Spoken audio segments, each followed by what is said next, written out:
Bonjour à toi jeune jaguar, aujourd'hui je t'apprends à avoir des orgasmes non éjaculatoires. Je t'apprends la théorie, la pratique, il va falloir que tu la fasses. Et si tu la veux plus rapidement, je t'invite directement à aller regarder le premier lien que je te mets en description qui t'enverra vers l'offre de Thomas Mayer-Chéré qui pourra t'apprendre ça beaucoup mieux que moi et beaucoup plus en détail. Commençons directement, quels sont les bénéfices d'avoir des orgasmes non éjaculatoires ? Le premier des bénéfices d'avoir des orgasmes non éjaculatoires, c'est qu'il va te permettre d'avoir des orgasmes multiples. Une fois que tu maîtrises cette discipline, tu vas pouvoir avoir des orgasmes à répétition.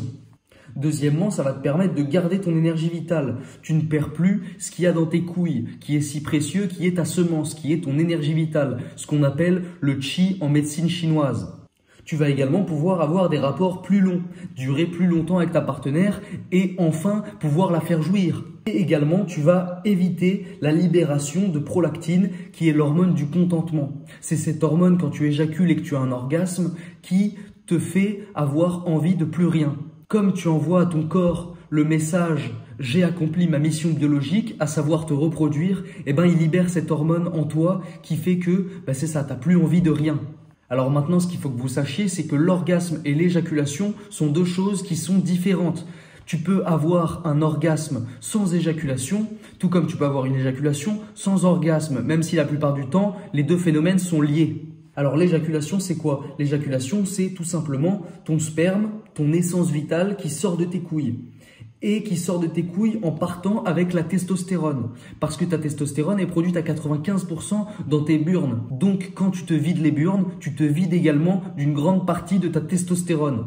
Et l'orgasme, qu'est-ce que c'est? L'orgasme, c'est le plaisir ultime. L'orgasme, c'est la jouissance, c'est la libération d'hormones telles que la prolactine.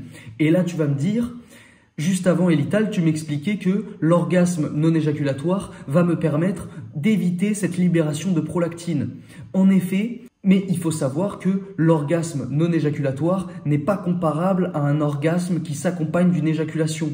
C'est un orgasme subtil, c'est un orgasme énergétique. Cet orgasme, c'est un plaisir qui est dû à la transmutation de l'énergie qui remonte dans ton corps.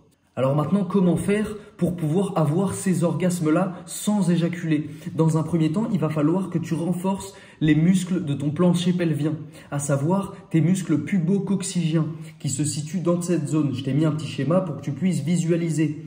Et il va falloir que tu les renforces au travers d'exercices de Kegel. Alors qu'est-ce que c'est que les exercices de Kegel? Ça va être des exercices de contraction. Pour repérer le muscle pubo-coccygien, tu vas aux toilettes, tu pisses et pendant que tu pisses, tu arrêtes de pisser. Tu contractes ce muscle-là. C'est le même muscle quand tu bandes qui fait que ta bite, elle va se relever comme ça, tu vois. Il faut que tu apprennes à muscler cette zone-là. Ça veut dire qu'une fois par jour, tu vas prendre 15-20 minutes pendant lesquelles tu vas te poser, assis de préférence, et tu vas contracter ce muscle-là. Tu vas le faire en isométrie, c'est-à-dire tu vas le faire sur la longueur. Donc au début, tu vas le contracter 5 secondes le plus fort possible. Ensuite 10 secondes, ensuite 20 secondes, puis peut-être 30 secondes ensuite. Et le faire sur plusieurs jours, ça va te permettre de renforcer tes muscles pubo-coccygiens. Ensuite, pendant la partie de jambes en l'air, il va falloir tout simplement que tu prennes ton temps. Pas de précipitation. L'orgasme non éjaculatoire, comme je l'ai dit, c'est un orgasme subtil. C'est un orgasme que tu ne pourras pas atteindre en 3 jours de pratique. Ça veut dire qu'il va falloir que tu ailles lentement, surtout si ça fait une longue période de temps que tu es en rétention séminale. Parce que ton sexe, il va être sensible. Donc si tu vas comme un porc avec ta meuf ou même que tu essaies tout seul de donner du plaisir et que tu vas comme un ouf, en fait, tu vas venir et ça aura servi à rien. Donc vas-y tranquille. Je te conseille d'ailleurs d'apprendre tout ça dans un premier temps tout seul. Pour atteindre cet orgasme, il va donc s'agir ensuite de contracter les muscles PC, donc les muscles pubo-coccygiens, ce que je t'ai appris juste avant, au moment où tu sens que ça vient.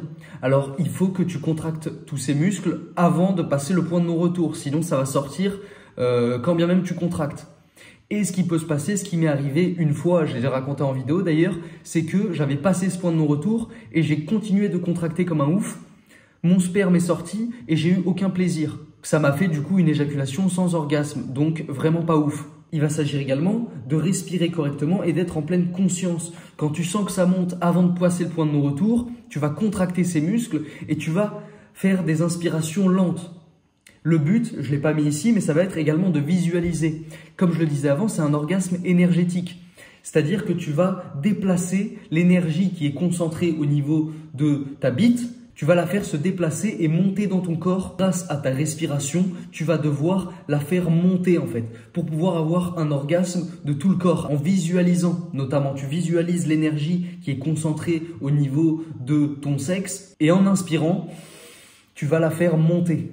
Et je finirai en ajoutant que il va te falloir, comme je le disais avant, beaucoup de pratique. Encore une fois, en 3-4 jours, tu ne pourras pas prétendre avoir des orgasmes non éjaculatoires. Dites-vous, moi, j'ai pu, comme je le disais, avoir une petite expérience d'orgasme non éjaculatoire, mais je pense que jusqu'à aujourd'hui, j'en ai jamais eu de vrai. Je n'ai expérimenté qu'une petite partie des orgasmes non éjaculatoires et je pense que ma capacité à en avoir n'est pas encore développée à 100%. J'ai pas encore expérimenter le potentiel maximum de ce genre d'orgasme. Pourquoi? Notamment parce que, encore une fois, je manque de pratique. Voilà pour ce qui est des orgasmes non éjaculatoires, les gars. N'hésitez pas à me partager en commentaire vos expériences sur le sujet. Encore une fois, check le premier lien en description si tu veux aller plus loin dans cette pratique et avoir plus de précision. Like la vidéo, abonne-toi et là-dessus, je vous dis à très vite, les gars. Gros bisous.